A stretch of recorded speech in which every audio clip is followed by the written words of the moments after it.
आप सुन रहे हैं जगत गुरु तत्वदर्शी संत रामपाल जी महाराज द्वारा लिखित पुस्तक गीता तेरा ज्ञान अमृत का पेज नंबर 181, जहां ओंकार निरंजन नाही, ब्रह्मा विष्णु वेद नहीं जाही, जहां करता नहीं काल भगवाना, काया माया पिंड न प्राणा, पांच तत्व तीनों गुण नाही, जोरा काल दीप नहीं जाही, अमर करूं सतलोक पठाऊं, ताते बंदी छोड़ कहाऊं।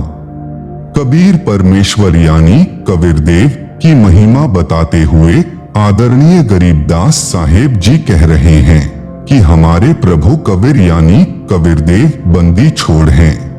बंदी छोड़ का भावार्थ है काल की कारागार से छुटवाने वाला। काल ब्रह्म के 21 ब्रह्मंडों में सर्व प्राणी पापों के कारण काल के बंदी हैं। पूर्ण परमात्मा यानी कबीरदेव कबीर साहेब पाप का विनाश कर देते हैं। पापों का विनाश न ब्रह्म न परब्रह्म न ही ब्रह्मा विष्णु शिव जी कर सकते, केवल जैसा कर्म है उसका वैसा ही फल देते हैं। इसीलिए यजुर्वेद अध्याय 5 के मंत्र 32 में लिखा है, कबीरंधारिर्षि कबीरदेव यानी कबीर परमेश्वर पापों का शत्रु है, बंभारिर्षि बंधनों का शत्रु अर्थात बंदी छोड़ है। इन पांचों ब्रह्मा विष्णु शिव माया और धर्मराय से ऊपर सतपुरुष परमात्मा यानी कबीरदेव है, जो सतलोक का मालिक है। शेष सर्व पर ब्रह्म तथा ब्रह्मा विष्णु शिव जी व आदि माया नाशवान परमात्मा है। महाप्रलय में ये सब तथा इनके लोक समाप्त हो जाएंगे। आम जीव से कई हजार गुना ज्यादा लंबी इनकी उम्र है, परंतु जो समय निर्धारित है वह एक दिन पूरा अवश्य होगा।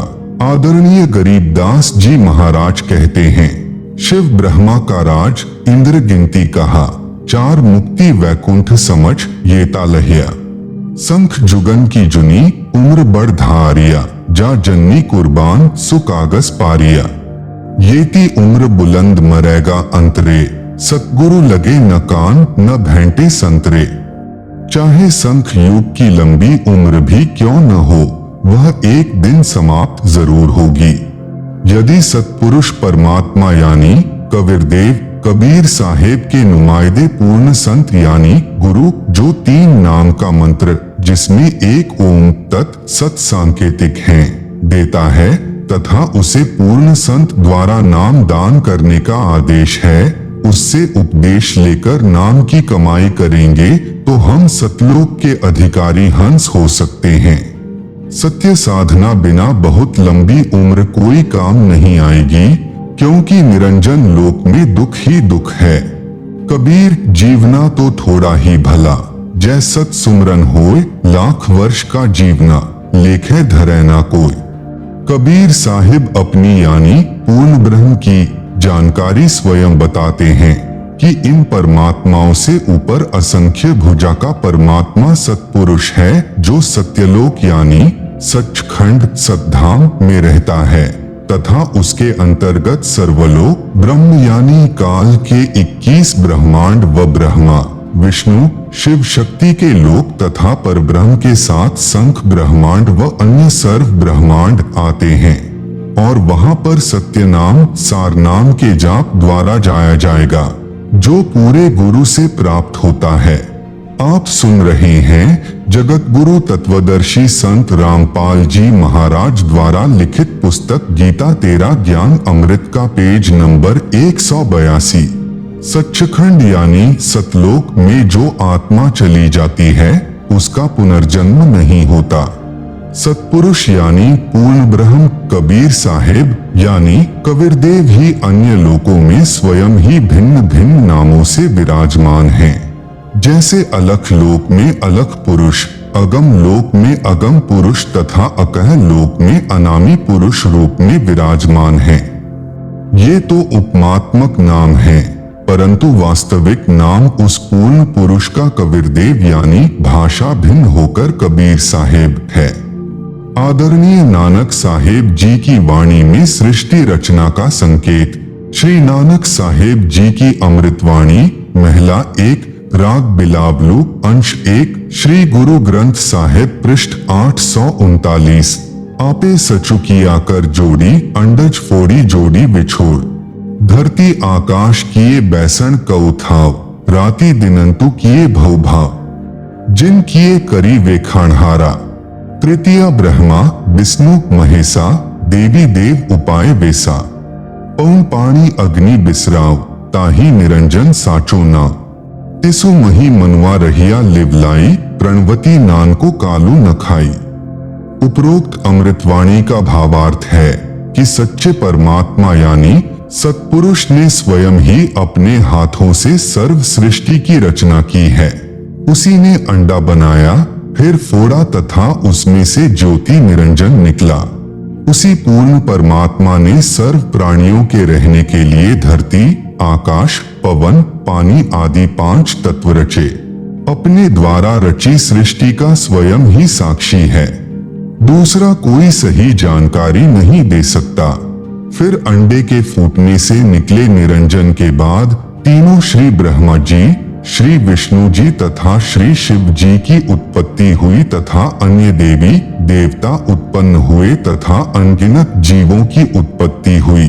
उसके बाद अन्य देवों के जीवन चरित्र तथा अन्य ऋषियों के अनुभव के 6 शास्त्र तथा 18 पुराण बन गए। पूर्ण परमात्मा के सच्चे नाम यानी सत्य नाम की साधना अनन्य मन से करने से तथा गुरु मर्यादा में रहने वाले प्रणवती को श्री नानक जी कह रहे हैं कि काल नहीं खाता। राग मारू यानी अंश अमृतवाणी महिला 1 श्री गुरु ग्रंथ साहिब पृष्ठ 1037। सुनहु ब्रह्मा विष्णु महेशु उपाय सुने वर्ते जुग सबाए। इसो पद बिचारे सो जनुपुरा तिस मिलिए भरमु चुकायदा। साम वेदु रुगु जुजरु अथर्वनु ब्रह्मे मुख माया है त्रैगुण। ताकि कीमत कही न सके को त्यू बोले जीव बुलाईदा। आप सुन रहे हैं जगत गुरु तत्वदर्शी संत रामपाल जी महाराज द्वारा लिखित पुस्तक गीता तेरा ज्ञान अमृत का पेज नंबर 183।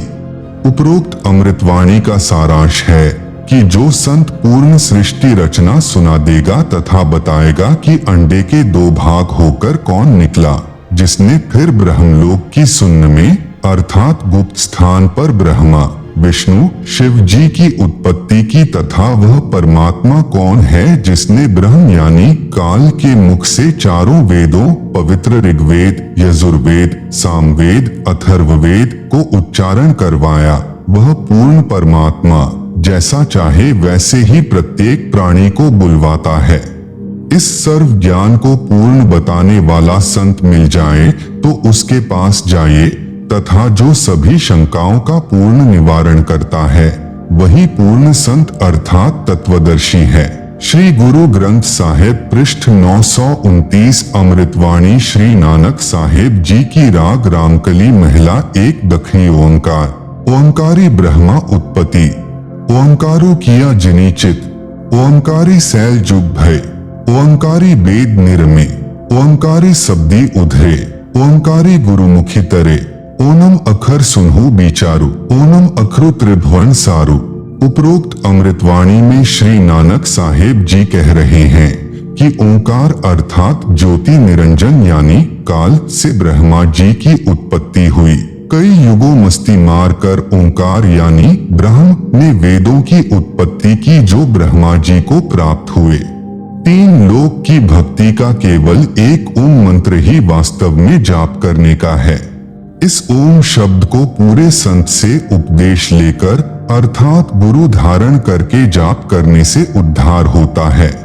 विशेष श्री नानक साहेब जी ने तीनों मंत्रों यानी ओम तत् सत का स्थान स्थान पर रहस्यात्मक विवरण दिया है।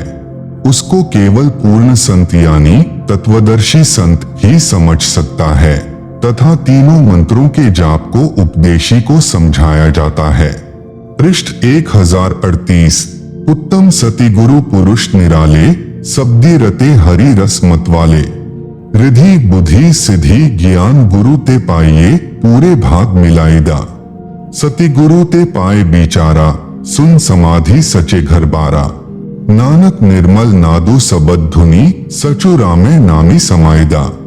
उपरोक्त अमृतवाणी का भावार्थ है कि वास्तविक ज्ञान देने वाले सतगुरु तो निराले ही हैं। वे केवल नाम जाप को जपते हैं, अन्य हठयोग साधना नहीं बताते। यदि आपको धन दौलत पद बुद्धि या भक्ति शक्ति भी चाहिए तो वह भक्ति मार्ग का ज्ञान पूर्ण संत ही पूरा प्रदान करेगा। ऐसा पूर्ण संत बड़े भाग्य से ही मिलता है। वही पूर्ण संत विवरण बताएगा कि ऊपर शून्य यानी आकाश में अपना वास्तविक घर यानी सत्यलोक परमेश्वर ने रच रखा है। आप सुन रहे हैं जगत गुरु तत्वदर्शी संत रामपाल जी महाराज द्वारा लिखित पुस्तक गीता तेरा ज्ञान अमृत का पेज नंबर 184। उसमें एक वास्तविक सार नाम की धुन यानी आवाज हो रही है। उस आनंद में अविनाशी परमेश्वर के सार शब्द से समाया जाता है, अर्थात उस वास्तविक सुखदायी स्थान में वास हो सकता है, अन्य नामों तथा अधूरे गुरुओं से नहीं हो सकता। आंशिक अमृतवाणी महला पहला। श्री गुरु ग्रंथ साहिब पृष्ठ 359-360। शिव नगरी मही आसनी बैसव कलप त्यागी वादम। सिंडी सबद सदा धुनी सोहे अहिनिसी पूरे नादम। हरि कीर्ति रह रासी हमारी गुरु मुख पंथ अतीत। सगली ज्योति हमारी सम्या नाना वरण अनेकम। कह नानक सुनी भरथरी जोगी पार ब्रह्म लिव एकम। उपरोक्त अमृतवाणी का भावार्थ है कि श्री नानक साहेब जी कह रहे हैं कि हे भरथरी योगी जी, आपकी साधना भगवान शिव तक है, उससे आपको शिव नगरी यानी लोक में स्थान मिला है और शरीर में जो सिंगी शब्द आदि हो रहा है वह इन्हीं कमलों का है तथा टेलीविजन की तरह प्रत्येक देव के लोक से शरीर में सुनाई दे रहा है। हम तो एक परमात्मा पार ब्रह्म अर्थात सर्व से पार जो पूर्ण परमात्मा है, अन्य किसी और एक परमात्मा में लौ यानी अनन्य मन से लग्न लगाते हैं। हम ऊपरी दिखावा यानी भस्म लगाना, हाथ में डंडा रखना नहीं करते।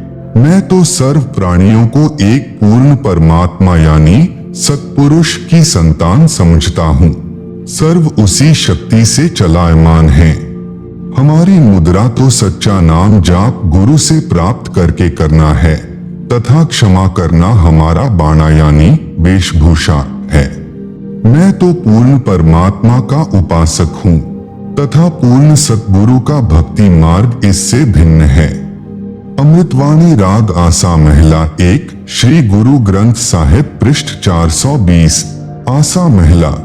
जिनी नामु विसारिया दूजे भरमी भुलाई। मूलू छोड़ी डाली लगे किया पाव ही छाई। साहिबु मेरा एको है अवरु नहीं भाई। कृपा ते सुखो पाया साचे पर थाई। गुर की सेवा सो करे जिसु आपी कराए। नानक सिरु दे छूटिए दरगह पति पाए। उपरोक्त वाणी का भावार्थ है कि श्री नानक साहेब जी कह रहे हैं कि जो पूर्ण परमात्मा का वास्तविक नाम भूलकर अन्य भगवानों के नामों के जाप में भ्रम रहे हैं, वे तो ऐसा कर रहे हैं कि मूल यानी पूर्ण परमात्मा को छोड़कर डालियों यानी तीनों गुण रूप रजगुण ब्रह्मा, सतगुण विष्णु, तमगुण शिवजी की सिंचाई यानी पूजा कर रहे हैं। उस साधना से कोई सुख नहीं हो सकता, अर्थात पौधा सूख जाएगा तो छाया में नहीं बैठ पाओगे। भावार्थ है कि शास्त्र विधि रहित साधना करने से व्यर्थ प्रयत्न है, कोई लाभ नहीं। इसी का प्रमाण पवित्र गीता अध्याय 16 श्लोक 23-24 में भी है।